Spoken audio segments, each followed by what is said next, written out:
Accident बघायचा, swelling बघा किती झाले बाहेर. आणि आता पाय चेक करायचा. Yo tattoos, new tattoos. तर मी लावतो moisturiser Pond's super light gel, because माझी स्किन जरा कॉम्बिनेशन ऑइली असते जरा. आणि आफ्टर दॅट सनस्क्रीन. सर्दी ताप जास्त झाले, माझी मेडिसिन बघा तुम्ही किती आहेत बाई साहेब. एवढं आता टाइमपासमध्ये आपण आलो ना इथे, टाइमपासमध्ये चिल करायला बघा कुठे आलो इथे सोशल्सला. Hi guys, welcome and welcome back to my channel. तर आजकाल भाई माझ्या कॉलेजमध्ये चालू आहे असाइनमेंट वगैरे सबमिट करायचे डेट्स, म्हणजे मला प्रोजेक्ट द्यायचे आहेत. कारण की माझी फायनल एक्झाम येते जवळच आहे आणि त्यासाठी वायवा वगैरे पण आहे. तर त्यासाठी मी आज चाललो आहे कॉलेजमध्ये. कारण की जरा आपले कॉलेजमध्ये मित्र असतात, कधी कधी कोण येतो कधी कधी कोण नसतो, तर अर्धी इन्फॉर्मेशन भेटते तर नीट प्रॉपर काय समजत नाही. म्हणून जरा आपल्याला पण जावं लागणार कॉलेजमध्ये, कष्ट करावं लागणार सगळं उठून. असं पण असं बॅटरी फील होतं मला गाईज, कारण की सकाळी उठलं तर वातावरण पण एकदम मस्त आहे. आणि माझ्या भावाची आज एक्झाम आहे KTची, पण तो आता उठला आहे की नाही आणि गेला आहे की नाही मला माहिती नाही. आपला भाव म्हणजे आदित्यला लागली होती KT. सो बघूया त्याला, आपण घरी जाऊन बघूया, भेटला तर सही नाही तर कॉलेजमध्ये भेटेल तो. माझ्या आधीच गेला असेल तो. तर आता मी इथे आलो आहे आणि गाईस माझी आता एक्झाम येणार आहे, तर मला त्याच्यावरती फोकस करावं लागणार आहे. इफ व्लॉग तुम्हाला जे स्लो येत असेल ना, तर तुम्ही समजून जावा की भाई मी ह्याच गोष्टीमध्ये बिझी आहे. असाइनमेंट द्यायचं आहे, वायवासाठी प्रिपेअर करतो आहे किंवा आपल्या एक्झामसाठी रेडी होतो आहे. बाकी मित्रांनो, आपली बाईक काढूया आपण आणि डायरेक्ट जाऊया कॉलेजला. गाईज आता मी सकाळ नाश्ता करायला थांबलो आहे. आपली फेवरेट डिश मेंदू वडा आणि इडली आपण खाल्ला. तर आपल्या बाईकची गाडी पेट्रोल भरायला आलो इथे सकाळ डेन्सिटी चांगली असते ना, म्हणून. ग्रुप प्रोजेक्ट चालू आहे इथे आणि मला काय माहिती नाही माझा ग्रुप कुठला ते समजेल. बाकी आता आपण मेडिसिन घेऊया, जरा सर्दी ताप जास्त झाले. माझी मेडिसिन बघा तुम्ही किती आहेत बाई साहेब. एवढे भरून मला एवढे मेडिसिन खावे लागतात. काय बोलतं मयूर भाई? काय मला माहिती नाही, म्हणून तर मी आलो. ग्रुप समजेल तेव्हा जाऊन वायवा देईल ना मी. आत्ता तेच बघतोय मी. मला काय 5 मिनटं लागतात फक्त प्रिपरेशनला. सॉर्टेड आत्ताचं बोलते, आत्ता थोडी पाहिजे PPT.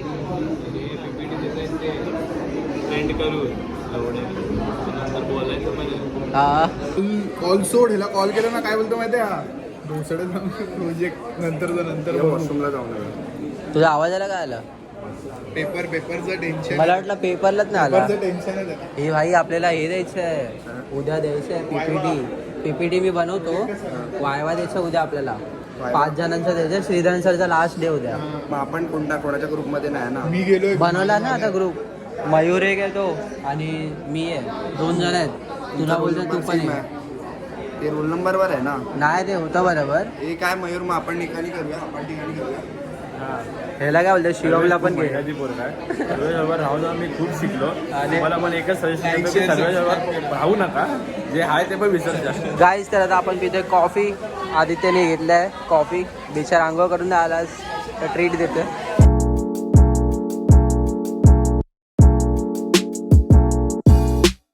तर आपलं कॉलेजचं सगळं काम झालं आहे ऑलमोस्ट. आणि मला समजलं आहे की काय PPT आपल्याला बनवायचे ते आणि काय नाही करायचं आहे. तर आता ते मला वायवाचं खूप सारं PPT घ्यायचं, ते काम आता मला करावं लागणार आहे घरी जाऊन.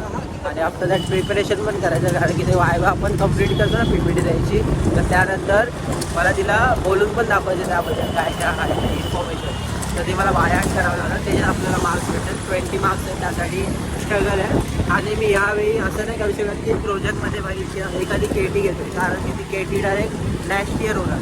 तर ह्या लास्ट टाईममध्ये मला एक पण KT नाही पाहिजे. म्हणजे मला अशी लागत तर नाही, बट स्टील आपण आता जास्त बडागिरी नाही दाखवू शकत की भाई मला लागणार नाही. मला सगळं टाईम टू टाईम सबमिट करावं लागणार. आणि आफ्टर दॅट ते एकदा क्लिअर केलं ना, मग सॉर्टेड गाईज आपलं ग्रॅज्युएशन कम्प्लीट. सो आपल्याला टाईम टू टाईम PPT द्यायची आहे, मला कॉलेजमध्ये यावं लागणार. बाकी टाईम नाही गेलो तर ठीक आहे, बट भाई एक्झामच्या वेळी आणि या प्रोजेक्ट सबमिशनच्या वेळी मला जावंच लागणार, असं सीन आहे. आधी ते भाईचा पेपर कसा गेला? बाकी आवड मस्त गेला होतो. ऑलवेज बिचारा घाईमध्ये आला, त्याचा पेपर होता आणि तो पण त्यांनी क्लिअर केला आहे. असंच भाई लास्ट टाईम आहे तुझी, आता त्यात पण तसं दाखवतो. म्हणजे काय सीनच नाही, सॉर्टेड एकदा तर क्लिअर. आणि जाणार आम्ही फिरायला, मग तुम्हाला पिकनिकच्या ब्लॉग बाहेर जाणार होतं फिरायला. डायरेक्ट आम्ही जाणार बँकॉक किंवा थायलंडला, दुबईला जाणार.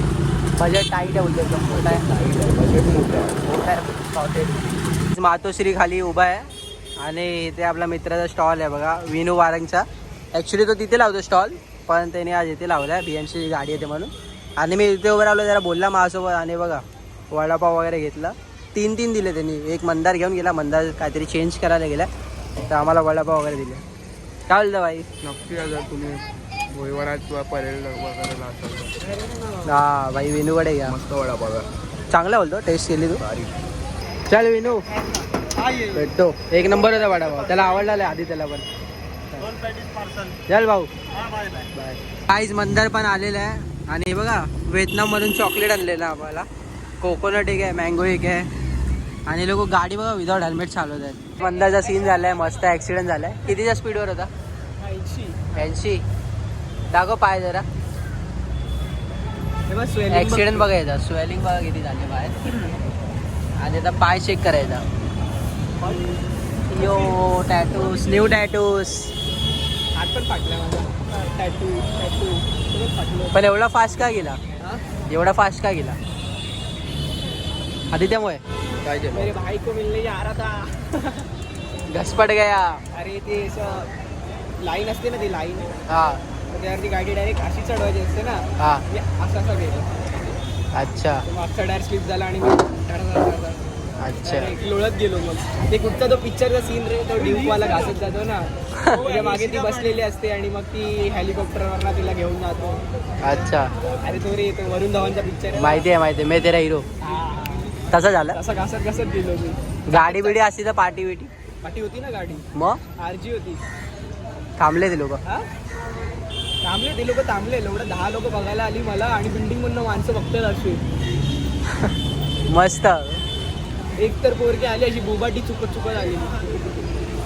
चुकते आई वडी पडलो इकडे मी. चुकते आईची. गाईज आता बाईक पार्क करूया. आपण पोहोचलोय घरी आणि मी इथे बाईक पार्क करतो ॲक्च्युली. आणि आता तिथे करावी लागेल जरा, बिकॉज इथे बघा तिथे पत्रे लागलेले ना, तिथून सगळं डस्ट खाली पडलं आणि एवढी सगळी घाण झाली इथे, कुठली बाईक नाही लागू शकत. आणि आता इथे सारं काम चालू आहे, एवढं सगळे वाटतं काढतील म्हणजे कोणावरती पडायला नको, उगाच कोणाला त्रास. जेलू हॅलो काय फोन लावणार होती, मला लावला का नाही? हा काय बनवते आज मम्मी? बघा गाईस, मम्मी बनवणार आहे आज फिश. देखली हमने. बघा आमच्या घरात टाईल्स लावले आम्ही मध्ये व्हाईट कलरचे. बघा ब्रोक झाले ना हे वाले, तर आम्ही बोललो मध्ये एक टाईल्स लागा. हे जास्त तुटलेली तर इथे एक दुसरी लादी लागली. पण असं ओल्ड मॅन आउट वाटतंय रे मम्मी, ते वेगळी वाटते एकदम व्हाईट मध्ये ना. गाईस कधी पण दिवसामध्ये ना 1-2 मिनटं तरी ना आईस घ्या आणि फेसवरती फिरवा. भाई लय चांगला रिझल्ट येईल. 1 हफ्त्यामध्ये तुम्हाला जरा चेंजेस दिसेल स्किनमध्ये आणि जरा ग्लोईंग होते.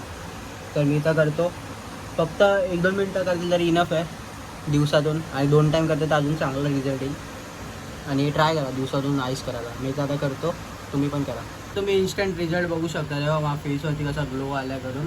आता जस्ट मी आईस लावला आणि वॅप केलं. आणि ह्याच्याने अजून एक सीन असतो की आपला पोर्स असतात ना फेसवरती, ते पण असे टाईट होतात आणि स्किन एकदम अशी जरा इलास्टिकसारखी वाटते आणि अशी ग्लो करते एकदम भारी देखील. तर दिवसातून तुम्ही 2दा करा हे आणि ट्राय करा 7 दिवसासाठी करायला. आणि त्यानंतर तुम्ही रिझल्ट बघा स्वतःहून, तुम्हाला समजेल. आणि मी पाणी कुठला पितो ते पण तुम्हाला दाखवतो. तर मी काय करतो, हा पाणी पितो बघा, चिया सीडवाला. इतके सारे चिया सीड आहेत.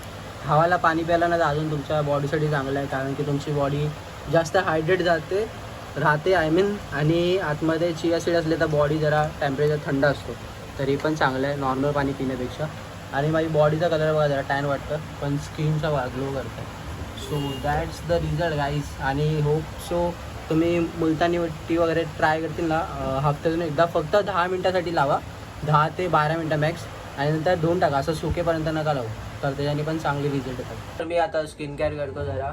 सकाळी मी जाताना करून जातो कॉलेजमध्ये, कारण की त्यानंतर ऊन येतो, तर मी त्याच्या आधीच प्रिपेअर असतो. तर मी लावतो moisturiser Pond's super light gel, because माझी स्किन जरा कॉम्बिनेशन ऑइली असते जरा. आणि आफ्टर दॅट सनस्क्रीन कुठली पण यूज करू शकता तुम्ही.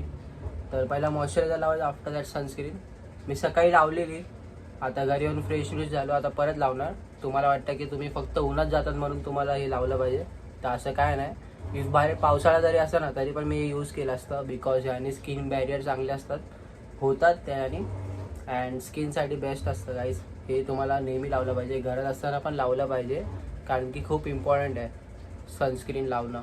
ह्याच्याने तुमची स्किन पण चांगली होते आणि डॅमेज सेल्स पण रिपेअर होतात. तर असंच काही ग्लोईंग स्किन वगैरे येत नाही. आणि तुम्हाला जे रेमेडीज बोलतात ना की ही गोरियोची क्रीम लावा, ती लावा, याने काय नाही होत. गो विथ दिस, आणि 3 महिन्यात तुम्हाला ह्याचा पण रिझल्ट दिसेल की किती बेनिफिट असतं ते गोष्टीचं. तुम्ही फॉलो केलं पाहिजे, कारण की स्किन केअर असं नाही की फक्त गर्ल्स लोक यूज करतात, मॅन्स लोक पण करतात, ॲक्टर्स लोक पण करतात. आणि ते लोक जज करतात ना, ते तुम्हाला माहिती आहेत कसे दिसतात. काय तुम्हाला कोण कमेंट करेल की तू हे वापरतो ते वापरतो, मला फरकच नाही पडत, कारण की मला माहिती आहे ते लोक समोरच्या समोर कसे दिसतात, फेस टू फेस, आणि बॅक टू बॅक कसे दिसतात. पार्टी बोलणार त्यांना बोलून द्या, तुम्ही तुमच्या हेल्थवरती फोकस करता, तुमच्या सेल्फ ग्रोवरती फोकस करा, बस. That is important. तर मी पण आता स्किन केअर करून घेतो गाईस. लावला मी मॉइश्चरायझर, स्किन जरा मॅट झाली माझी आता, मग अशी ग्लोई होती, आता जरा मॅट झाली. ठीक आहे. आफ्टर दॅट सनस्क्रीन तुम्हाला कशी लावायची माहिती आहे काय?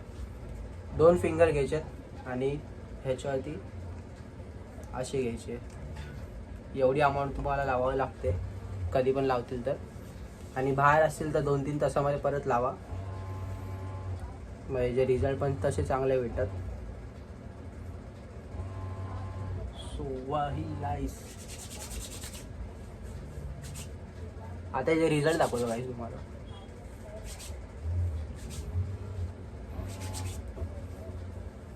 नेकला पण लावलं इम्पॉर्टंट आहे, कारण की टॅन होतं ना, तो भाई सेल्फ केअर तो इम्पॉर्टंट है, यू नो गाईस. आता सनस्क्रीन लावली आहे मी, अप्लाय केलं सगळ्या फेसवरती. मी आहे ना गाईस हे पण ऑर्डर केलं आहे, गवावा शाह. त्याच्याने असं फिरवेल तर जॉ बीवरती पफिनेस न राहणार फेसवरती, तर त्यासाठी ऑर्डर केलं आहे. ते येईल तर तुम्हाला मी दाखवेल नक्कीच. हा बघा, आता लावलं आपण सनस्क्रीनवर, ऑल कूल. आता फेसवरती बघा एक शाईन आली, दिसते काय? मग अशी मॅट होतं ना, आता शाईन आली आहे, थोडा ग्लो करतं फेस माझा. आणि नंतर काय होतं, थोडाफार असा डल वाटतो आपला फेस, लगेच नाही वाटत, नंतर वाटतो, उन्हात बिनात जातो. बट तेव्हा ती सनस्क्रीन काम करत असते आणि आपला फेसला प्रोटेक्ट करते सनपासून. आणि हे करतील ना गाईस, नंतर तुमची स्किनला हेल्दी आणि मस्त दिसणार. So go with this routine. आणि कुठला तरी एक क्लिन्झर यूज करा त्याच्या आधी, त्याच्याने फेसवॉश करायला कुठला पण यूज करा तुम्हाला जो पाहिजे तो, आणि त्यानंतर हे फॉलो करा बस. बाकी तुम्हाला बाहेर तुमको टिप्स देणे के लिए अजून तुम्हाला काय डाऊट बीट असेल तर मला DM करा डायरेक्ट इंस्टाग्रामवरती. काय जेवण घ्या, मम्मीने बघा आज फिश बनवली होती, थँक्यू गाईज. तर मी आता जरा झोपून उठलो आणि जरा आता बेटर फील होतं, कारण की मी मेडिसिन घेतली ना, त्यामुळे जरा धुंदी येते. तर मी जरा बोललो झोपतो, जरा पॉवर नॅप घेतला, आता उठलो मस्त. आणि आता संध्याकाळचे वाजता आहेत काहीतरी 5. आणि आता मला कॉल आला श्रेयाचा, तर ती बोलली की येते घरून दादरला, तिच्या मॉमचं काहीतरी काम आहे, तर आता आपण तिथे चाललं आहे. आता जस्ट मी फ्रेश झालो आणि आता आपण निघूया डायरेक्ट, बाईक घेऊया. आणि बाकी कोण येत नाही, सो फक्त श्रेया असेल माझ्यासोबत. तर आता रेडी पण झाले आपण, लेट्स गो. रेडी तर आपण ऑलवेज असतो, कारण की भाई आय ऑलवेज डू ड्रेस वेल. बाकी हे कपडे घातले मी नॉर्मल फोटो तिथे, बट डिसेंट वाटते. आणि तुम्ही पण काहीच कधी बाहेर जातात ना, किंवा काही पण काम असते, तुम्ही कॉलेजला जावा किंवा कुठे पण जावा, always carry yourself, because तुम्ही तुमचा ड्रेस कोणती समजत असतं समोरच्याला, आणि ते लोक रिस्पेक्ट करतात की भाई यांनी चांगली आउटफिट घातली आहे, हा चांगला पर्सन आहे, अरे वा हा मित्र आला आपला, कपडे भारी घातले, चल ह्याच्या जाऊन हात मिळवतो. ही गोष्ट होते, मी नोटीस केली आहे, मला एक्सपिरियन्स आहे. आणि जेव्हा मी नॉर्मल कपडे घालून जातो तर ते सेन्स होतं आपल्याला की हा मला पण आतमधून चांगला फील होतं, अरे ना चड्डीवर आहे, मी इथे नाही झाला तिथे नाही झाला, असं सीन असतो. तर कधी पण बाहेर जातील तर एकदम चांगले कपडे घालून जावा, अँड असं दाखवा की तुमचा हा लास्ट डे आहे अर्थवरती आणि तुम्ही असे चांगले कपडे घालून चाललेत बाहेर. कधी पण हे करा, because life is unpredictable guys. आणि जास्त बोललो असेल मी तर सॉरी. आज आपण निघूया डायरेक्ट. चला गाइस, बाइक काढले निघूया आपण. अंकल आपको कहीं पे छोड़ दूँ क्या? कहीं पे छोड़ना है आपको? चलो छोड़ता हूँ, नाके पे छोड़ना है, ठीक है चलो छोड़ देता हूँ. गाईज तर या काकांना इथे सोडलं आहे, चला का थँक्यू. वेलकम. काय असे सोशल वर्क पण करत जावा, जरा चांगली गोष्ट असते. आता सोडलं, आता आपण जाऊ श्रेयाला भेटायला. इथे काका ओळखीचेच आहेत, मजाक करत होतो. आम्ही इथे आलेलो हे जरा चेन टाईट करायला. ही जरा इथे घासत होती ना, त्याचा कट कट कट आवाज यायचा, जरा ते करायला आलो. गाईज बाईक पार्क केली आहे आणि हेल्मेट बघा मी कुठे ठेवलं आहे, इथे लावून ठेवलं. म्हणजे काय आता हातात घेऊन जायची गरज नाही, ते अंधार होईल थोड्या वेळाने तर दिसणार नाही ते. Shreya is back. आणि आपण कुठे आलो बघा, कोहिनूरमध्ये जायचं आपल्याला. इथे काहीतरी खायला जायचं आपल्याला. मला वाटलं की आपण कुठेतरी नॉर्मल जाऊ खायला. हिचा प्लॅन होता आधी मोफल खायचं, नंतर बोलली ब्ल्यू टोकाई काहीतरी कॉफी पिऊ. आता कुठे आलं माहिती आम्ही आलो सोशल्समध्ये. हे बघा सोशल्समध्ये आलो आहे. तिथे म्युझिक आहे, लाईव्ह म्युझिक नाही, बॅकग्राऊंड म्युझिक आहे. पण इथे वाईट चांगली आहे, बट माझा इथे यायचं मन तर नव्हतं. पण आता टाईमपासमध्ये आपण आलो ना, इथे टाईमपासमध्ये चिल करायला बघ कुठे आलो इथे सोशल्सला. सो गाईज आम्ही बघ तिला बरोबर माहिती आहे डेझर्ट घेतलं आहे आणि आफ्टर दॅट पिझ्झा, नंतर हे काय मोहितो फ्राईज, बस इतकं सगळं ऑर्डर केलं आहे. बस नाही खूप झालं श्रेया आपल्यासाठी. आणि मला वाटतं मेल्ट होणार आहे, आपल्याला परत आतमध्ये ठेवायला लागणार आहे. त्याने काय घेतलं माहिती पाहिजे, कारण की हिला स्नॅप काढायचं. म्हणजे तुला नाही टाकायचं ना, ठीक आहे मग नाही टाकत, ठीक आहे भाई. एवढा कोण खाणार आहे, मला हे डेझर्ट तर नाही जाणार आहे. आणि मोहितो पण मी आजारी, मी नाही पिणार आहे, सगळं श्रेया पिणार, सॉरी खाणार आहे. काय श्रेया आता गेली, जस्ट तिची ट्रेन होती, फास्ट गेली ती, AC ट्रेन बुक केलेली. आता आपण पण निघूया घरी जायला. तर गाईज मी पण आता घरी आलो आहे आणि आता मी PPT रेडी केली आहे आणि आता एडिटिंग पण करतो ब्लॉगची. आणि उद्या जाऊन मला प्रेझेंटेशन पण द्यायचं, अभ्यास करायचा आहे. तर भेटूया आपण नेक्स्ट ब्लॉगमध्ये. इथपर्यंत तुम्ही ब्लॉग बघताय तर धन्यवाद. आणि बघतायत तर सबस्क्राईब पण करा, लाईक पण करा आणि व्हिडिओला हाईप जरूर करा, त्याने जास्त एंगेजमेंट वाढते. तर भेटूया नेक्स्ट ब्लॉगमध्ये. Thank you so much for watching. Okay bye.